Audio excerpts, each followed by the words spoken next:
Good morning, guys. How are you all?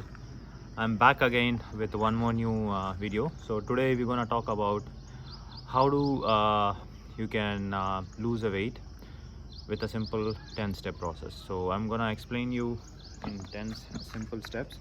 You don't need to look into anywhere else. If you just follow this and if you be consistent, you will be achieving your fat loss journey, whatever maybe it is, whatever maybe. Whatever it takes. So for the first and foremost for a fat loss is first you need to identify. So how do you know that you have to start a fat loss journey? So we'll start with that and then we'll go to the 10-step process. So first thing is you need to check your body fat percentage. Okay, if your body fat percentage is say above 15%, it's always recommended to do a fat loss first, and then depends on that you can, once you are between below 15 to 10, so then you can decide whether you want to go with the muscle gain or anything.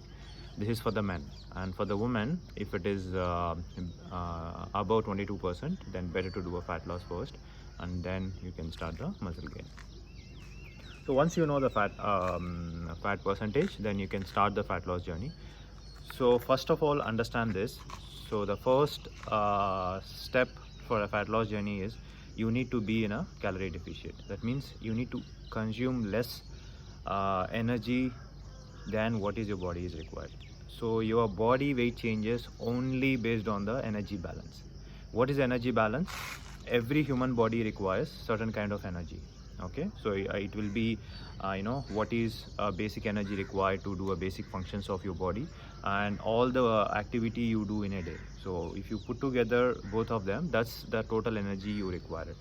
When you start consuming less than that energy, so whatever this negative energy is there, so that energy will be the energy difference is there, that energy will be taken from the fat and convert into that whatever the stored fat is there, that will convert into energy, and then you start losing the fat. So this is a concept. So the first and foremost step for your fat loss is you need to be in a calorie deficit, and your calorie deficit has to be assessed throughout your journey. You cannot take when you started a journey, that time your total energy expenditure will be high because you are in a higher weight, your body starts expend more. The more and more you're losing, you need to keep assessing your total energy and energy expenditure, and then accordingly you need to adjust your calorie deficit. So that is a step number one. So without this, whatever you do for a fat loss, it's not going to work out. So the first step is most important, is you need to be in a calorie deficit. So this is the only one can make you lose fat. Not a specific workout or a specific exercise can give you a fat loss. Okay, the second point is find out what is your total daily energy expenditure. So what is a total daily energy expenditure? Total daily energy expenditure has four things. Okay, first is your BMR. BMR is a basal metabolic rate. Okay, so the minimum calories you require for you to survive.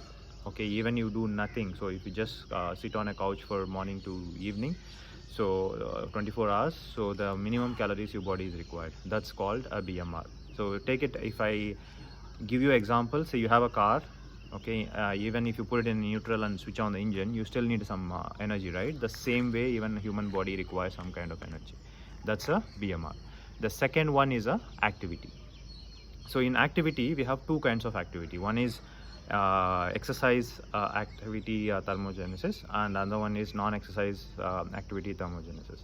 What is exercise activity? Is any exercise you do in a day. Maybe it would be a run, it could be a playing a sport, it could be strength training. Any exercise you do, you burn some calories out of it. And the second one is non-exercise activity thermogenesis. This is the overall activity you do in a day. Maybe you commute to your office, I'm shaking my hands, I'm speaking, and I am maybe doing a household stuff. All this comes under non-exercise activity. This is the step number. This is a third thing which contributes to your total daily energy expenditure. And the fourth thing is thermic effect of food. So thermic effect of food is every food what you consume, to digest that food there is some energy is expending. So for example, whatever your food you eat, like maybe a protein, carbs or fats, so to get digested in your body, you burn some calories. So that's your thermic effect of food. So when I say total energy expenditure, it's a combination of BMR, which is basal metabolic rate, and exercise activity, non-exercise activity, and thermic effect of food. So this is all together is your total energy expenditure for a human body. So when you start a calorie deficit diet, so always start with 200 to 300 calories less than your TDE, and don't target beyond that, and over a period of your journey you can adjust it, but start with 200 to 300. And so that is a step number 2. So create a diet with 200 to 300 calories less than your TDE, which is total daily energy expenditure. And once you know your calorie deficit, your TDE, and your number of calories to consume, the next one is a macro split. So what is a macronutrients?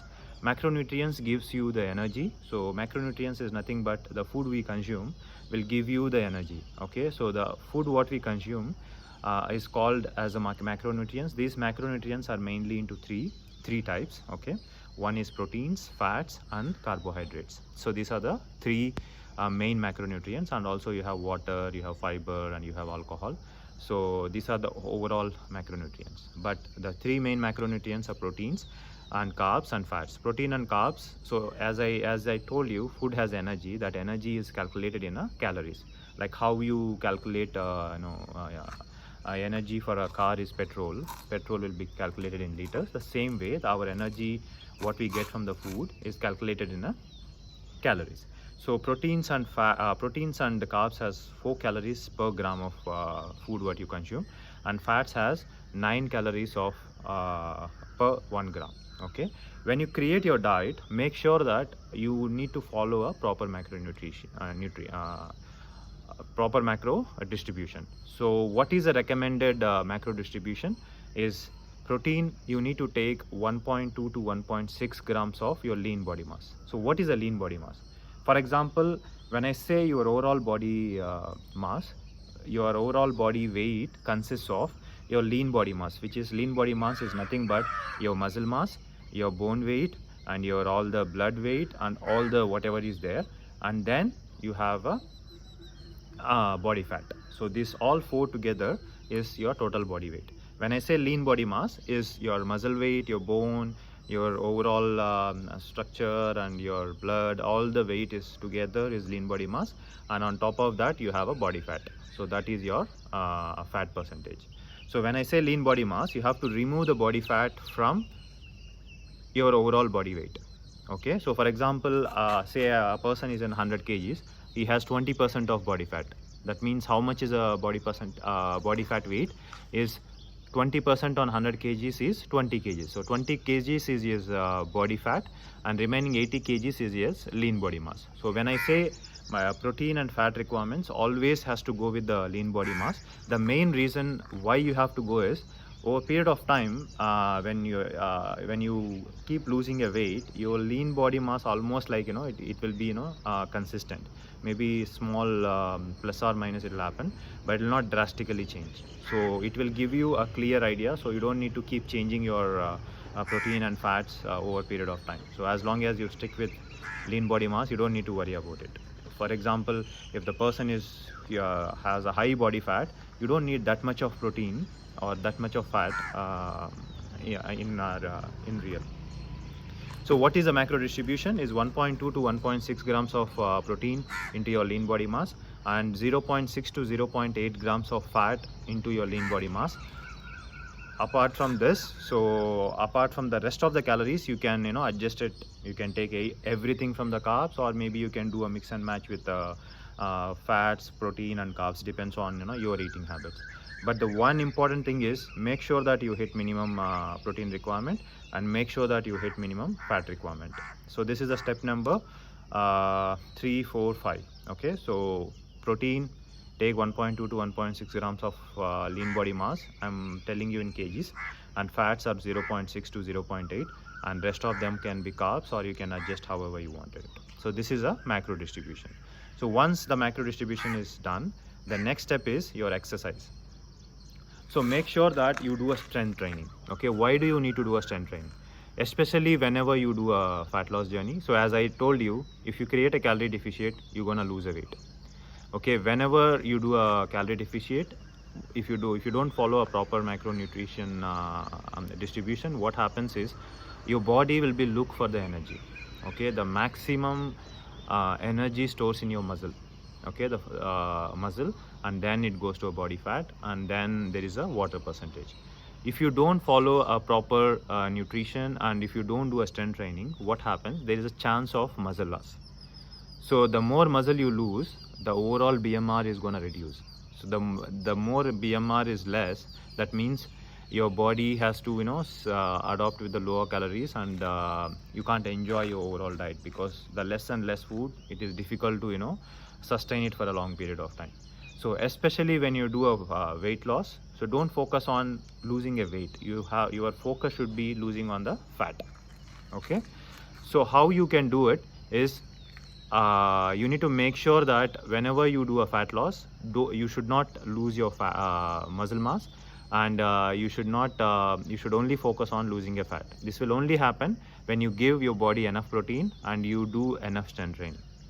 So once you do these two things, you don't run into a weight loss. So in normally weight loss, what happens? You lose muscle, you lose water, you lose body fat. But the first and foremost will be gone is your muscle mass and the water, and then only your go to a fat loss. So that's why when you do a crash diet and other stuff, you lose a weight, but you feel too much weak, and your metabolism goes into a toss, and all these kind of issues is there. So don't do like that. Just focus on a proper fat loss. The proper fat loss will happen when you do a strength training, and when you give enough protein. So when I say strength training, you don't need too much of strength training. So your strength training requires is 3 to 5 days, and make sure you target each muscle group twice a week. So that's all you require in the strength training. Maybe either you do it in 3 sessions, 5 sessions, 4 sessions, it doesn't matter. Okay, so make sure you train your strength training 3 to 5 days, and make sure you target all your muscle groups. Okay, and also plan on progression. When you're training on strength training, plan on progression. Progression is nothing but you need to make sure that you're increasing your intensity session by session. So this can be increased, or the training volume can be increased by 3 things. Okay, either you can increase the weights what you're lifting, either you can increase the sets what you're doing, either you can increase the reps you are doing it. So the training volume is nothing but weight into sets into reps. Okay, if you even increase any one of them, you are overall doing a progression. So that's all the training. So once you do the strength training, the next one is activity. Activity also plays a major role, the non-exercise activity. So make sure that you have a target of any kind of activity. If you are playing a sport, please play every single day, and or maybe you are doing any kind of activity. It could be a walking, it could be any household work. So that also considered as a non-exercise activity. So please make sure that you have some kind of a target. So what I do is, I do a 10k step. 7k to 10k is the right number. So you burn at least between 200 to 300 calories, depends on your weight. See, at the end, guys, for a fat loss, it's simple. You need to create more energy, and you need to start consuming less. So it's always a combination of both works well. So, and also only with the strength training, we can't target too much. Okay, in an average 45 minutes to 1 hour of strength training, you hardly burn 100 to 150 calories. Okay, but apart from that, if you add non-exercise activity, it's gonna make a wonders. So please try to create 7k to 10k steps. So that's our step number 7. So the step number 8 is you need to hydrate well. Okay, when you say you need to hydrate well, make sure that you drink enough water. So how do you know you are hydrating well? So check your urination. If it is in the white color or light yellowish, that means you are hydrating well. That could be anything. For each person, the water intake will differ for a hydration level. It is somewhere between 3 to 5 liters, or some people it may be higher also. So just check, as long as your urination is whitish or light yellowish, that means you are hydrating well, no need to worry. So you need to make sure that every urination you go at, so at least in this color, then accordingly you can adjust the water intake. That's our step number 8. The step number 9 is the sleep. And before we go to step number 9, water plays a major role in the fat loss, guys. Most of the time our hungry is actually a thirst. Okay, we confuse our mind confuses us with thirst with the hunger, and we go and eat and we unnecessarily consume the calories. Water is a 0 calories. First, anytime you feel hungry, just do this small tip. Okay, drink 1 glass of water or maybe 100 ml of water and wait for 2 minutes, and then see if you still feel hungry, then go for it, go for eating your food. So the water plays a major role. Water gives you fullness, and it will also save you to eat eating more food. So make sure that as long as if you consume enough water, you end up eating less. So that's another important point. So make sure that you drink enough water, so that you are hydrating well. The point number 9 is sleep. So the sleep plays a major role during a fat loss journey. So you need at least 6 to 8 hours of sleep, must and should, every single day. So why you need a sleep? Okay, maximum your recovery happens in sleep. The maximum fat loss happens in your sleep, and your you get proper rest, means you recover from the previous day. So make sure that you sleep at least 6 to 8 hours. 8 hours is a must. If you could not make 8 hours, at least sleep 6 hours. Okay, so this is the step number 9, and the step number 10 is the most important thing. Is it's not about how extreme you do it, it's about how consistent you do it. So these 9 steps, you need to keep doing it every single day, and you need to be consistent. So as long as you follow these 9 steps and you be consistent, you will achieve your fat loss journey, whatever it may be the reason. No one can stop you. Even you can't stop. No external factor can stop you. Be consistent. Follow these 9 steps. Keep assessing these 9 steps during your progress.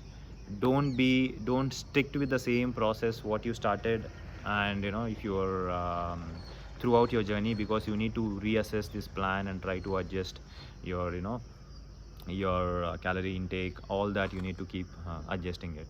At the end, guys, if you just follow these 9 steps along with be consistent, you will achieve your fat loss journey. So what are the 10 steps?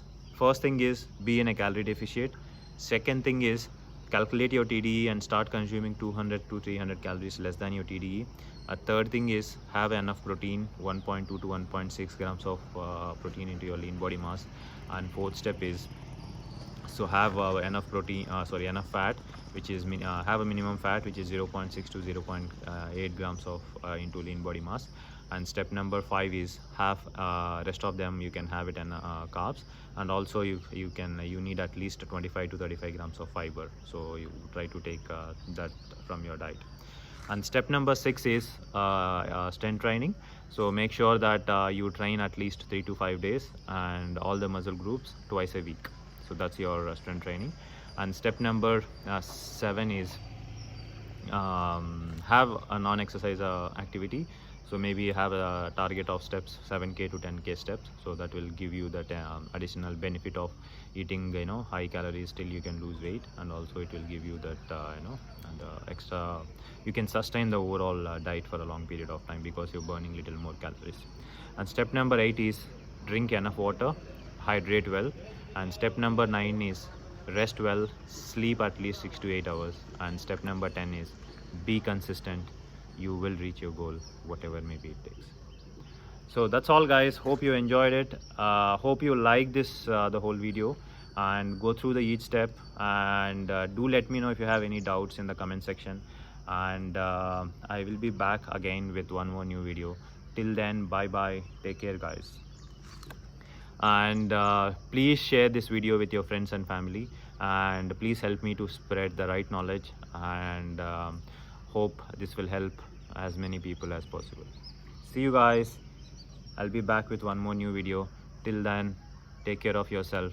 If you still didn't subscribe our channel, please click on the subscribe button and also click on the bell icon so you will be notified when I post my new video. Till then, Arvind signing off. Bye bye guys. Take care.